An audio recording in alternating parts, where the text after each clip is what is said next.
Hello folks, welcome back. It is time to get started on our save system. So the first thing that we need to do is we need to actually set up a folder to store all the crap that's going to be needed to, I shouldn't say crap, stuff needed to, do our saving. And we're going to be using this base interactable for our save point statue. But the first thing I'm going to do is I'm going to create a new folder in my interaction system.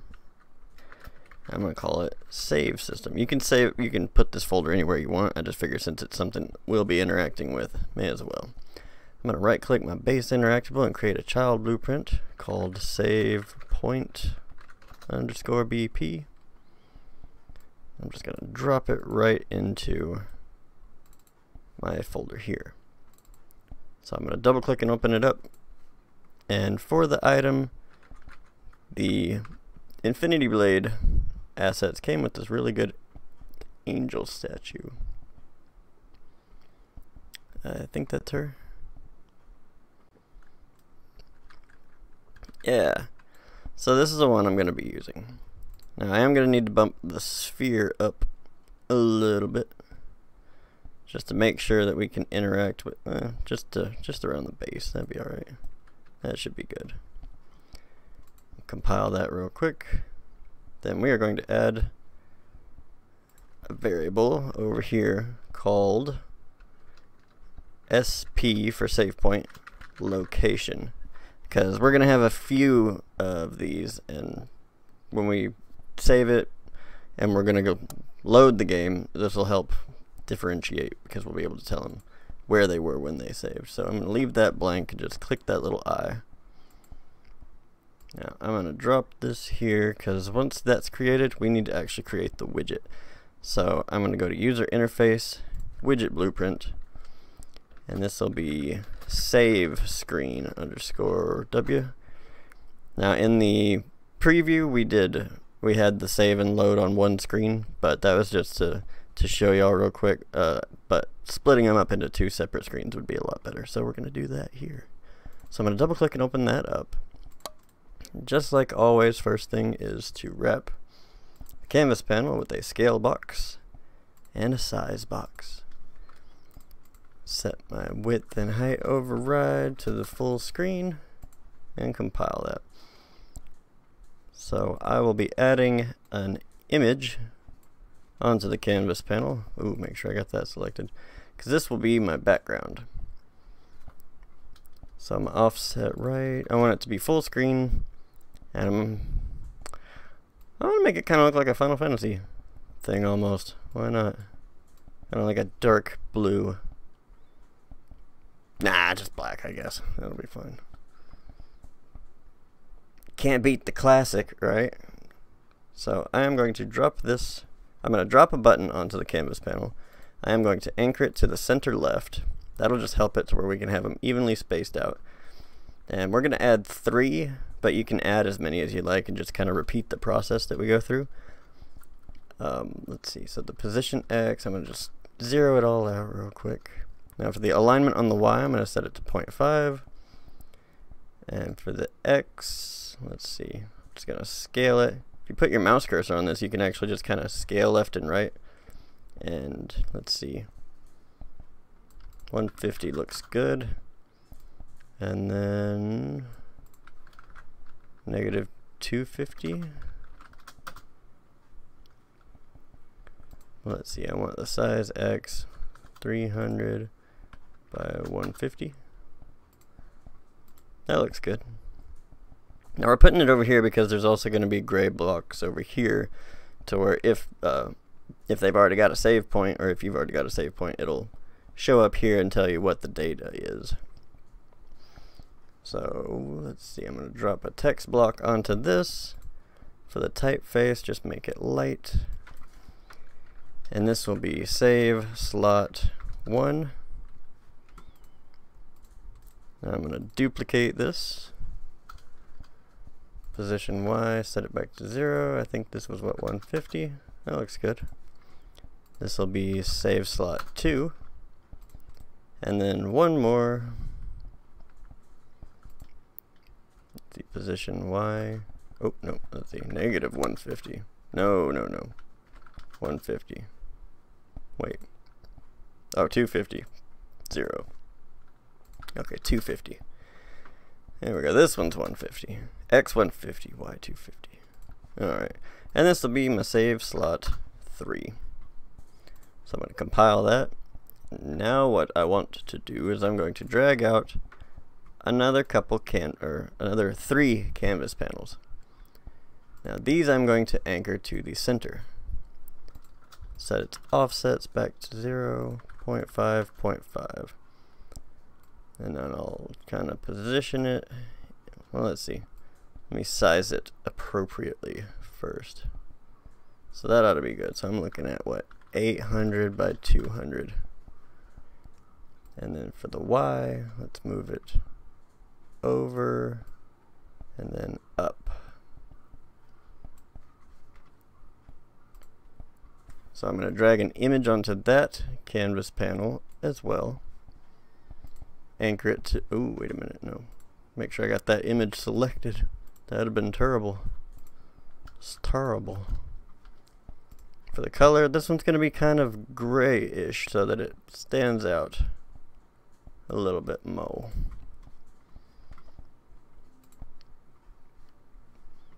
And then let's see, what kind of data would we want stored in here? So we'll have our character's level, their location, maybe their gold. You can put whatever you like. So it's going to be location, and make sure that they are variables because we'll want to be able to change them up. This will be my character's level. It is a variable. Move it down a little bit.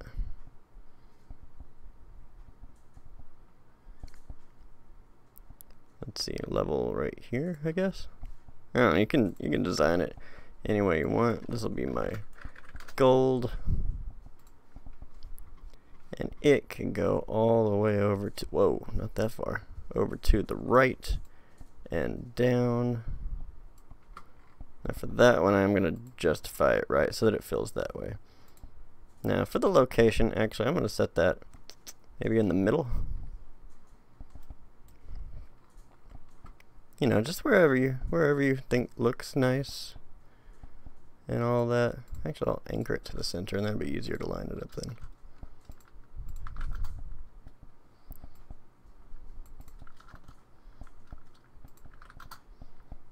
Let's see, and for the location, I'll set that one to like 35. Light. Center justified, and size to content. Now this one can be 24, that's fine. Italic. Italic. Now this will be what tells us, you know, like when we added that location to our statue, we'll be able to tell, because we're going to have more than one save point. So this will tell you where you were when you saved, what level you were, the gold. You can put whatever you want. If you have, like if your character has a name, you can put the name, whatever kind of stats. If you got a timer, then all that jazz right there. Now I am going to just duplicate this entire canvas panel. Let's see. Now this one was, let's see, for canvas panel 1, I'm going to call this save slot 1 info. Doesn't need to be a variable, it's just for organizing. This will be save slot 2 info. Now this one, let's see. -250, 330. So this canvas panel can be -250? No, 0.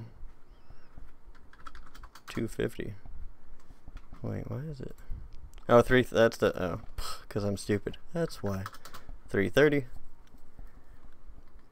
And this first one probably needs to go up a little bit, like that. Maybe a little bit higher. -300.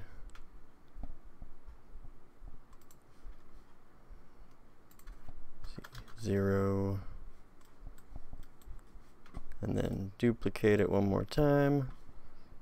Save slot 3 info. And this will be 330 and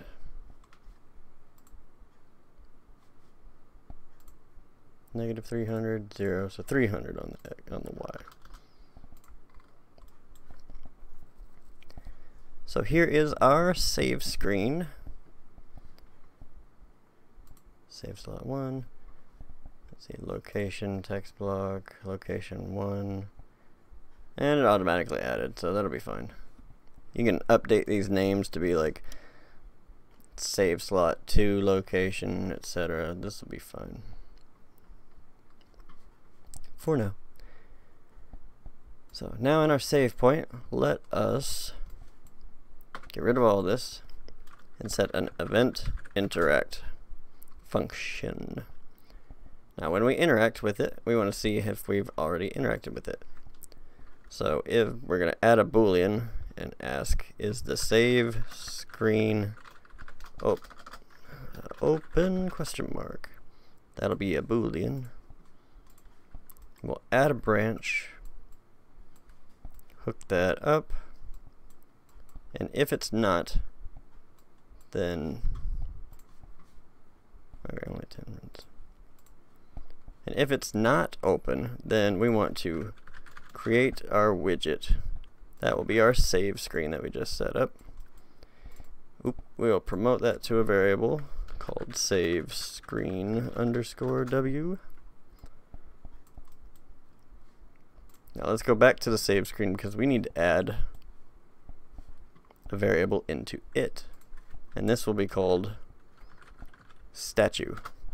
And it'll just be a reference to our save point. Just like we set up with the shops, this way when we call each one we can, we don't have to pull any variables from it other than the, well, we don't even have to pull the location from it. We'll just cast this to the player and then pull it from the player for saving. But this way we can, it'll make it easier to remove it when we push a button in here. So I'm going to move this here. I'm going to set my statue reference to a copy of myself, or this blueprint self. So that way, because the way I'm going to do the save screen is once you click the save button, it'll automatically just close and go back to the game. This will make it easier to do that. So once we've created the widget, we've set the statue, we've set our save screen widget variable thing, we want to add to, probably helps to drag off here and do add to viewport. I was jumping ahead, I was going to the get player controller, but now we want to get player controller. From that we want to set show mouse cursor so we can see what we're clicking on, and set our input mode to game and UI. This way, in case they change their mind and they're like, I don't want to save right now, I changed my mind, I can just push the button and get out of it. I'm going to hook my screen widget reference to our in widget to focus, and then at the very end, now our save screen is open. So off the other side of this, we want to remove this from the screen. So we will get our save screen, we're going to remove it from the parent, then we will get another copy of our player controller, because I like pasta but I don't like spaghetti. So speaking of, alright, I'm going to set show mouse cursor so that we can hide the mouse cursor now. Then we will set our input mode back to game only. Now one more thing we want to do after that is we want to set that the save screen is now closed. So compiling that. Oh, right, let's drag one out. Put it in place. I'll run up and see if it opens. It says it's a health potion. It is not a health potion. Oh, but that reminds me, it is going to destroy itself right now.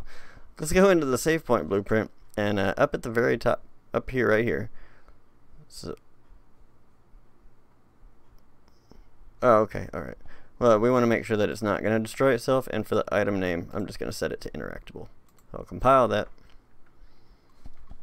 And let's see, this will be the Highlands statue. But I'll run up, I can interact with it. I don't have any save slots, so what we'll do is when we get around to the actual saving and loading, we'll check to see if there's a save game in this slot. And if there is, then we'll show all this, and if there's not, then we'll hide all this. Well, all the text at least. And then I can close it and run away.